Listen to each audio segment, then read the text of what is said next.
ayikhona intombazana wengeke ayikhona engayazi ikharethi yale ntombazana.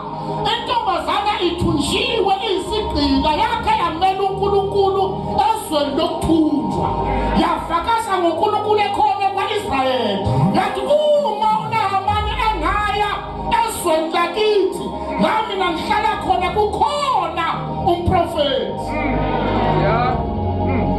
Bazalwane, uyabona umuntu wesifazane unamandla. uNkulunkulu njalo uma kwake kwabheda eBhayibhelini usebenzisa umuntu wesifazane ukubuyisa izinto. Phela ethini naseyideni bathi bone bobabili uAdam noEva, kodwa uNkulunkulu befuna ukubuyisa icebo wambeka eceleni uAdam wayeka umuntu wesifazane wathi izalo yowesifazane yona oyebuyisa izinto esimeni. Nawe uyazi ukuthi umuntu wesifazane akanayo izalo, kodwa uNkulunkulu wathatha owesilisa wambeka eceleni wathi ayizalo yowesifazane uJesu yena yedwa owazalwa ngaphandle kwendoda. Ngoba njalo uma kwake kwabheda uNkulunkulu usebenzisa umuntu wesifazane ukubuyisa icebo.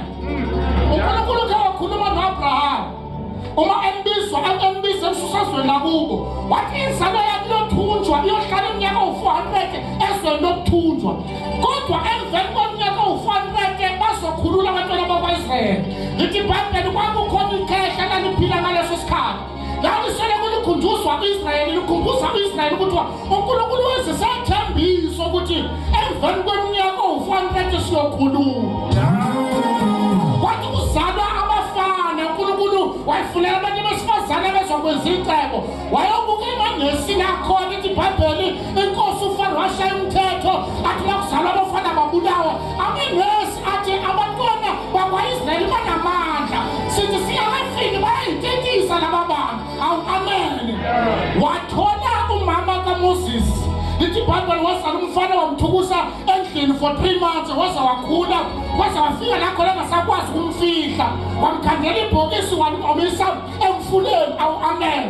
Indodakazi kaFaro yayishonelwe yindoda yathi hamba nencekukazi zayo liyogeza yathola umfana esemfuleni. Lithi iBhayibheli yathi mkhiphe emfuleni udadewabo uMiriyamu wayendame kude ngoba njalo ma kwake kwabheda simakade ufuna umuntu wesifazane.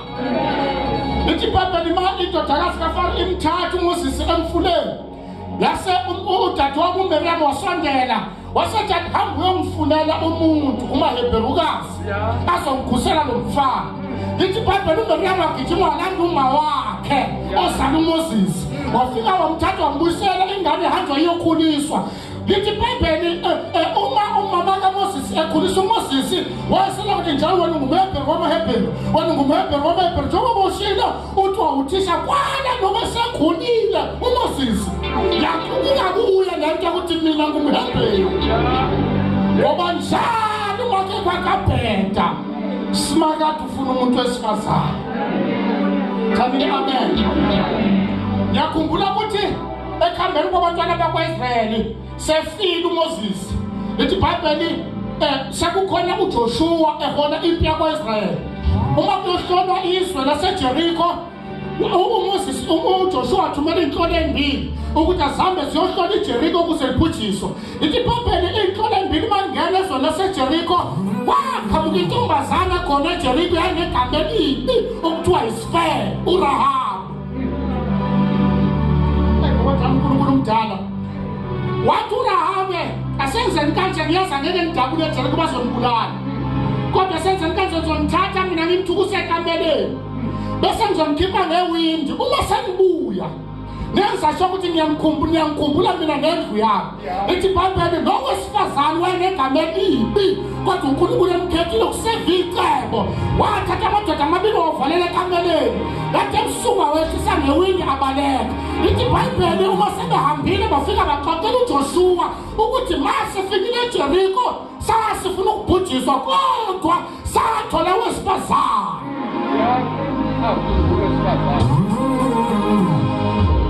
Amen. Hey, umuntu wesifazane unamandla. Wena ukuthi awazi wena. Uyazi ukuthi uJoshua mesefile incwadi yamahluleli kwakhona owesifazane egama layo uDibora. Lithi iBhayibheli amadoda ayikhona asela ngaleso sikhathi uJezebeli wayenguprofethi abuya ngumahluleli kwaIsrayeli owesifazane.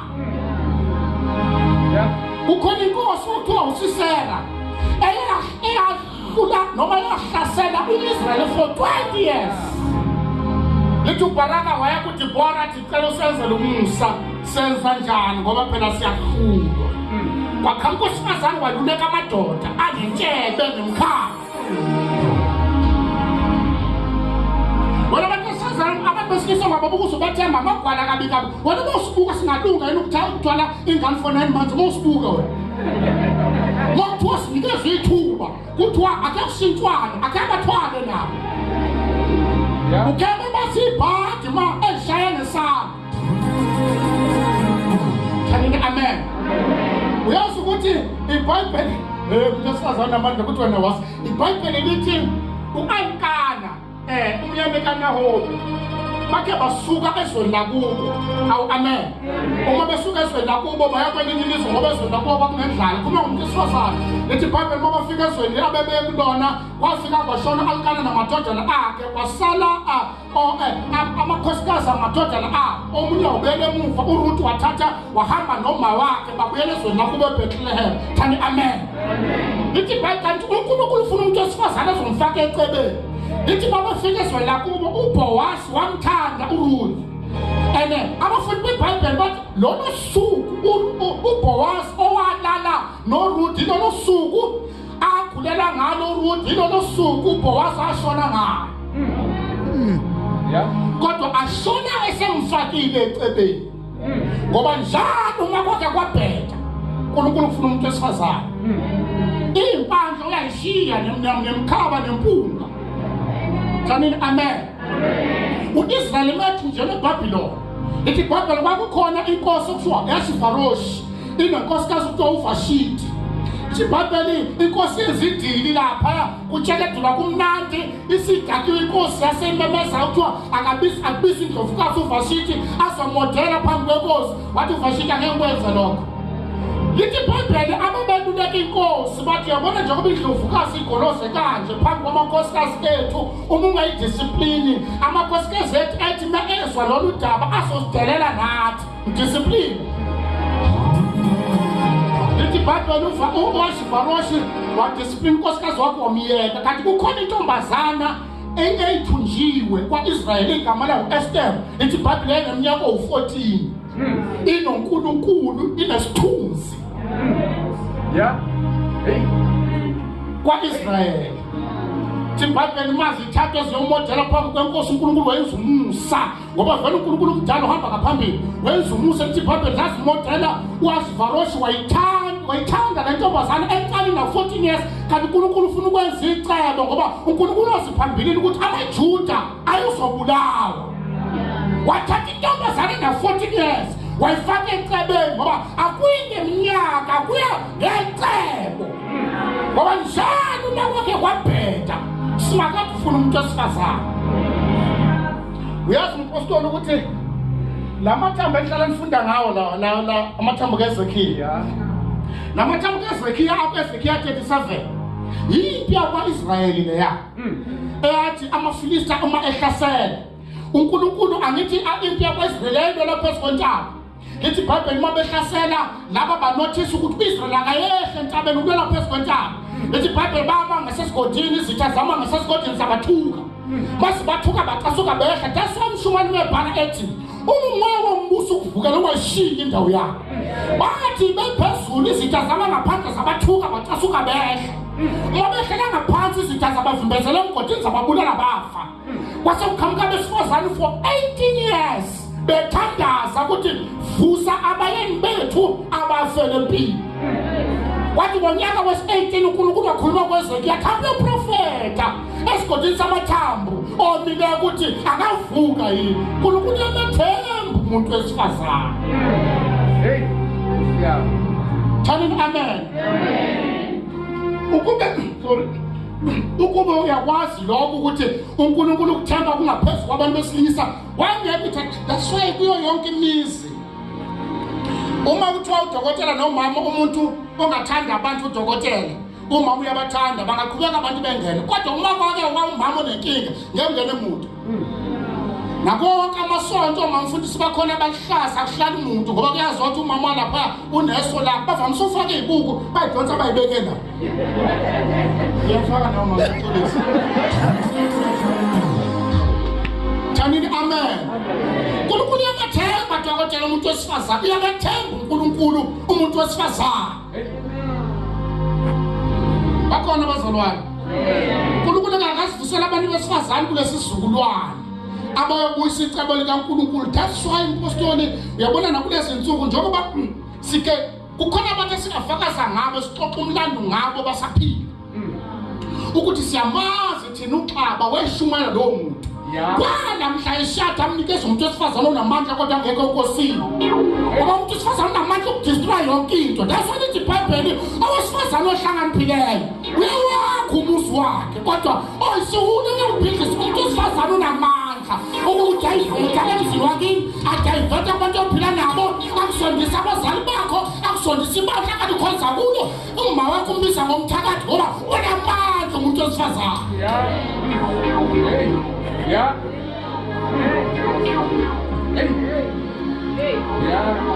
Khona mzwayi. Umuntu wesifazane namandla. Yabona nje silengisa amasigoga nje ethi mabafika athi lento yokulengisa ngifunde. Lento yokulengisa angifunde. Shintsha yonke lento sesiyobonakala sifaka ama-skin jeans, sifaka amabhuluku amade, ama-fishat awuzwana kwakwenza njani. Kanti ngithola umuntu onamandla. Odayiveta icebo adayiveta ibizo ngoba bayamandla abantu besifazane.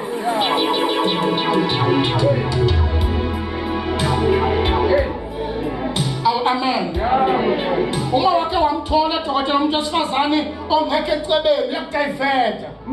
Kunabantu ababizwa uNkulunkulu bashumela ivangeli liqini. Wathola umuntu wesifazane onamandla kodwa angekho ecebeni uthi abayibona athi webhuti hambe uyozama ngoba sikwazi ukuyiphila le mpilo. Abanye bathwaliswa ukuthi bathola abantu besifazane bathatha izinto kanti banamandla. Kumphoqa ukuthi naye akavuka ahlanganise ngoba endlini kuyashisa. Banamandla abantu besifazane. Futhi maye no usho ukuthi no. Baneso labo. Amen. Angakususela ayokwakhe eCape Town.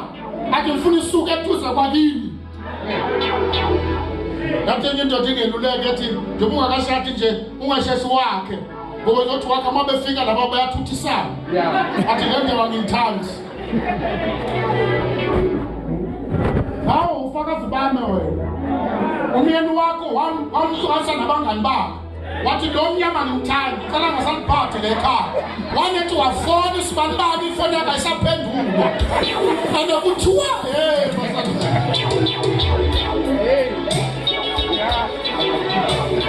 kona mfana ngizi. Kuthiwa uma bafuna ukusicisha oXaba ngoba bashadile. Kuthiwa uma ungamcela something athi ngisazokhuluma nonkosikazi khohlwa lento ayikho. Baba salwa, wama mkhosi angishumeze wena. Kukhona abantu abebeyofa bangalutho.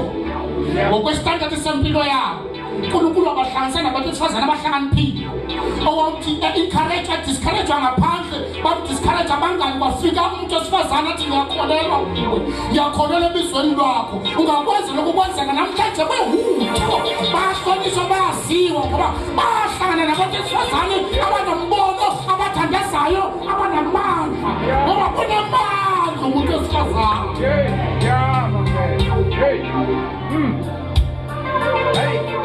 Ngazibona ngizwayo endlini bakithi. Angazi mama ukuba udokotela umtholanga undizaphi udokotela. Kukhona izinto engayikhuluma ukuthi ngaqoqa njani.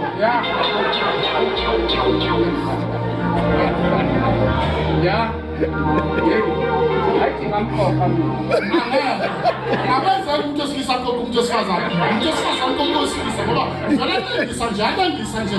Kade kufika umfundisi lapha endlini siyadla vele ngikhipha ukudla ebhotweni ngiba ngifundisa noma singadlela ebhotweni usokwakubuka ethi le mhlathi leli. Thanini amen. Uma uNkulunkulu efuna ukudisplay impilo yomuntu sondeza umuntu wesifazane onganangqondo. lithi iBhayibheli uma wakhe wamsondeza umuntu wesifazane anganengqondo umuntu wesilisa unqamele kuyohlala ehlane kunokuhlala nomuntu wesifazane okhulumela safuthi ngoba banamazwi abo bakushaya ngophoyizeni omncane kunama-action abo abawenzayo. Kanti uma wakhe wathola umuntu wesifazane owaziyo ivelu yakhe namandla akhe uzizwa uyinkosi unganalutho. Kuneminye imizi kanje namhlanje ey'kwaledini kwilisa omama abathanda izinto kwathi kufaka osofa ngapha nabo abadimanta la osofa bakufaka othukana nawo ufuna othukana. Kanti uma uthola umuntu wesifazane ohlala uphila ukuthi asambe nephesu wethu asidle sinako umuntu wesifazane onganengqondo uyakwazi ukhipha iy'ngane la ayifundisa edrobheni hayi ngoba thanda ufuna ifunde edrobheni ukuthi emphakathini bazothini iy'ngane zami ifunda le coronation. Musangungibuka kabi. Asithanda zene kwenza kuphola ukudla kukhona inkolo nje wakho.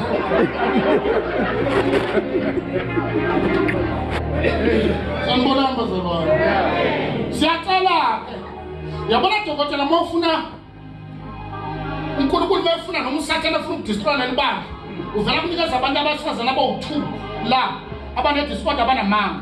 Ngiyakutshela noma ungashumela ube neqiniso kangakanani ngeke yime akenza abantu besifazane 2 kuphela noma uyedwa nje ethi mawuqeda ukushumayela bese ufunela abathile athi awusho udokotela bethini uma-8 uzama ukubaka niyakwazi noke mshona oyedwa nje onophoyizini la umama oyedwa athi mawuqeda ushumayela WhatsApp abathile egrupini ukuthi wakwenziwa ukuthi avela athula aqhamuka yena yedwa nje aphambane nama-suggestion esinawo sithi sikhulume sithi next week sinemhlangano kumele siplanile conference angabi bikho azakela viki afika phikisa lento siyikhulumile.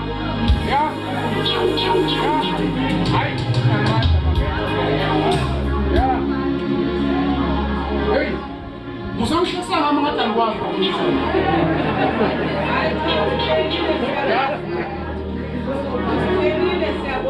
Janine, amen.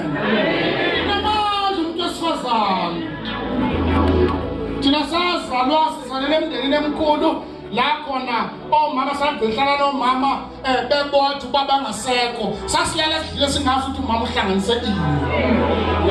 Mawungashona manje mama uzwithu uzobuka ukuthi kodwa ubani ungabe umamfundisi wesibili kodwa mawungashona uzwithu yovela uhlala ukuthi angisayindawo siyangifuna ukhulisa iy'ngane unamandla bazalwane umuntu wesifazane izinto ezilahlala abantu besifazane umuntu wesilisa ngeke ayifana nasoba besilisa behamba beyokhulelisa bajobe kodwa umama wase wajola kanye sakufuna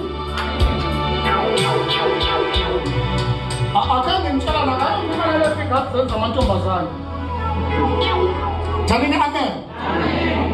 Mina mama mvamisa ukutshela labo sisi bethu uma kunama-discussion endabeni zomshado ukuthi abantu abahlukumezeka ngempela uma sifuna ukukhuluma iqiniso emshadweni omama abazala thina. Omama bethi abanye babo bangena emshadweni bangadicayitela ethe khulu abathi wena uzoshada kwakhumani ayibona eshada khona kwakhumani ethe shawe report ekhaya umama athi buyela wena waphuma ngebhokisi la ingane esayidivosa namhlanje ayidivosiswa ukuthi umyeni wami angekho romantic akapheki akangikhiphi omama bethu bebeshawa ngajula kancane ngicela ukujula kancane ngijule kancane ngokucabanga kwakho mama ngekhathi zoma bethu ucabanga ukuthi makuye ekamera nomama bebekwazi ukutshela ubaba athi namhlanje angikho emuthini kobaba abazala thina kodwa wawungashaya ubuye bekile ukuthi uyakini wathi buyela nesuka khona kodwa omama bethu bangahlala athi angisayindawo ngihlalela iy'ngane zami noma uma ngishaya ungibulala uma sikhulile kuze kube namhlanje lesi senidivosela amachokolate idivosela amarosisi ukuthi akamthandi amaflawa lesi senidivosela ukuthi akangiyisi laphaya ewimpilo la ibreakfast.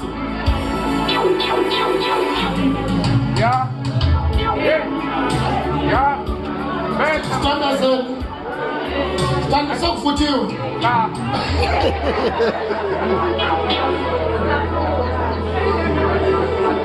kanti kuvuthwa nini ngisafakushe mankosi kanti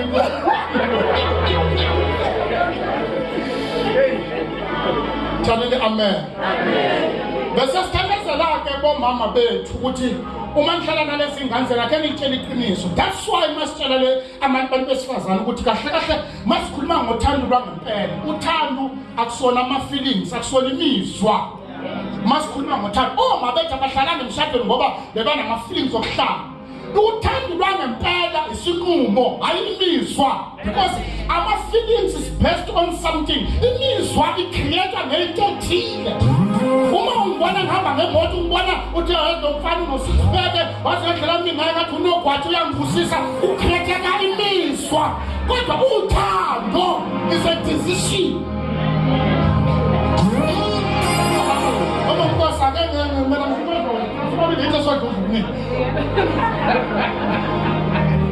Angithi nje ubuhlale khona bona ngedeba kushumayisa umukela uJesu awufilanga awukuzwanga emzweni ukuthi I've got a feeling to receive Christ. You have decided.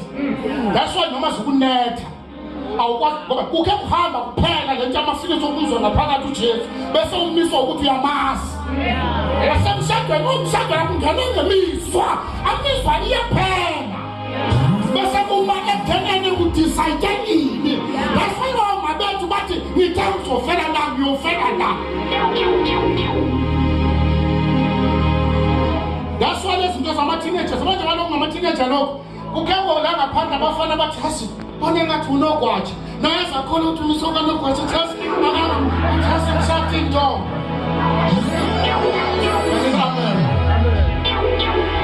Nangibuka kabi nje angikwazi ukusho.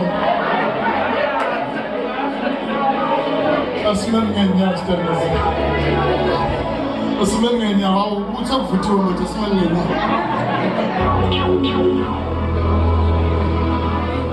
Anifuna ukumangenya bazalwane. Anifuna ukumangenya.